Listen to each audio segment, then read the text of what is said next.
बहू या ATM machine. Poonam जल्दी जल्दी अपने हाथ चला रही है। आज सुबह उसे उठने में देरी हो गई। घर की सफाई के बाद उसने रसोई में सास ससुर, जेठ जेठानी और उनके बच्चों के लिए खाना भी बनाना है। फिर नौकरी के लिए बैंक भी जाना है।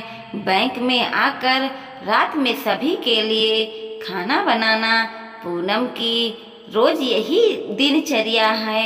वैसे तो पूनम आधुनिक आत्मनिर्भर नारी है, परंतु सास ससुर दिन भर उसकी बेटी की देखभाल करते हैं। इसी कारण वह किसी प्रकार घर में सामंजस्य बिठाने की कोशिश नहीं करती है। घर में सास का कड़ा अनुशासन है। ससुर भी अपने पत्नी कि हाँ में हाँ क्यों न मिलाते रहते।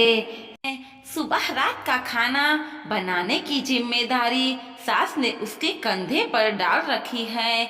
उनकी जेठानी को दिन भर के कामों की जिम्मेदारी दे रही है। घर और बाहर की जिम्मेदारी संभालते हुए पूनम काफी थक जाती है। एक दिन पूनम ने अपने पति से कहा, सरस, मैं बैंक की नौकरी में काफी थक जाती हूँ।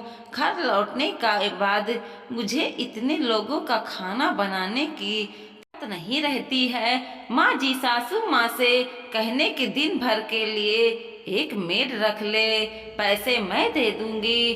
सरस पूनम की मजबूरियां को समझना था, परंतु अपनी माँ से डरता भी था। फिर भी उसने पूनम को अपनी बाहों में समेटते हुए कहा, ठीक है, अभी तुम आराम से सो जाओ, कल मैं माँ से बात करूंगी। अगले दिन सुबह उठकर पूनम ने जल्दी जल्दी घर की सफाई की, फिर रसोई में खाना बनाने चली गई।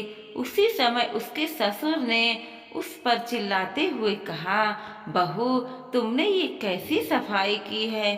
टेलीविजन के पास धूल पड़ी हुई है। कल से सफाई करते समय मैं तुम्हारी वीडियोग्राफी करूँगा।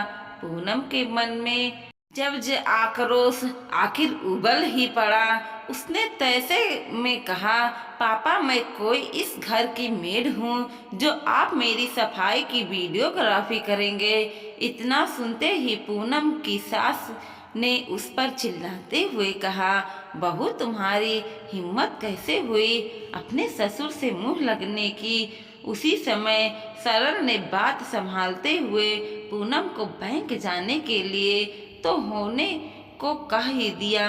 सरस ने अपनी माँ से कहा, माँ, नौकरानी के साथ पूनम इतने सारे काम नहीं कर पाती, क्योंकि ना ही दिन भर के लिए एक मेड रख ली।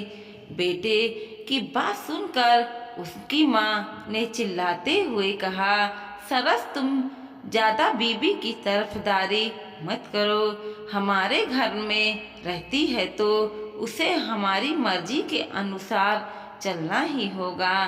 सरस भी चुपचाप अपने दफ्तर चला गया। दिन भर उसके सास ससुर बहू पूनम के खिलाफ षड्यंत्र रचते रहे। बैंक से लौटने पर उसकी सास ने कहा, बहू, तुम अपनी एटीएम कार्ड में हमें दे दो। पूनम ने कहा, माँ जी, कुछ पैसे अपने पास रख कर तो सारी सैलरी आपको ही दे देती हूँ। मेरे भी कुछ व्यक्तिगत जरूरतें हैं, मैं अपनी एटीएम कार्ड नहीं दूंगी। पूनम की सास ने तख्त आवाज में कहा, मेरे दोनों बेटे मुझे कोई 2-4 हजार पैकेट मनी देकर सारी सैलरी मुझे दे देते हैं। तुम्हें भी बस 2 हजार ही मिलेंगे। अपना एटीएम कार्ड हमें दे दो। पूनम मासूस और कमजोर लड़की नहीं थी जो सास ससुर की जायदादों चुपचाप सहन कर जाए। उसे दृढ़ कल्पना के साथ कहा, मैं अपनी एटीएम कार्ड किसी हालत में आपको नहीं दे सकती हूँ। पूनम की बात से उसकी सास का गुस्सा 7वें आसमान पर पहुँच चुका था।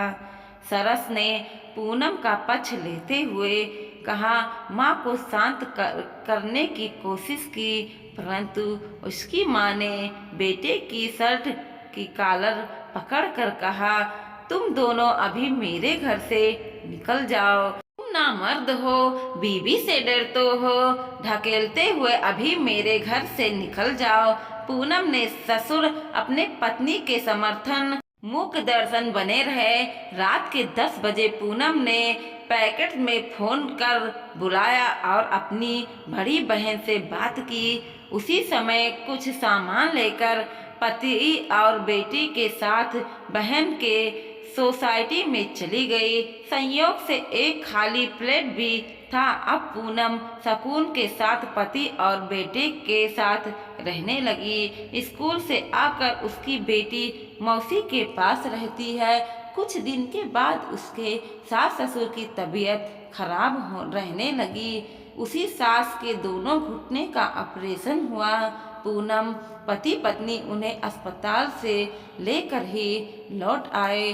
पूनम की जेठानी भी अब सास ससुर की सेवा नहीं करती है। हाल में ही उसकी ससुर को लकवा मार गया। पूनम उन्हें देखने गई थी। सास ससुर बेटे बहू के साथ किए हुए अपने दुर्व्यवहार के कारण 8-8 आंसू रोते रहे, परंतु शर्मिंदगी के कारण उन्हें फिर से वापस लौटने के लिए कह नहीं पाते हैं। बस दिल में 8-8 आंसू रोते रहते हैं। हमारे समाज की यह विडंबना है कि हम बहुओं तो नौकरी पेश वाली चाहते हैं, परंतु उनकी मजबूरियां की ओर से आंखें बंद कर लेते हैं। दोस्तों, वीडियो पसंद आया हो तो लाइक कीजिए, शेयर कीजिए और सब्सक्राइब भी कीजिए और देखते रहिए कोमल मोटिवेशनल 2.0।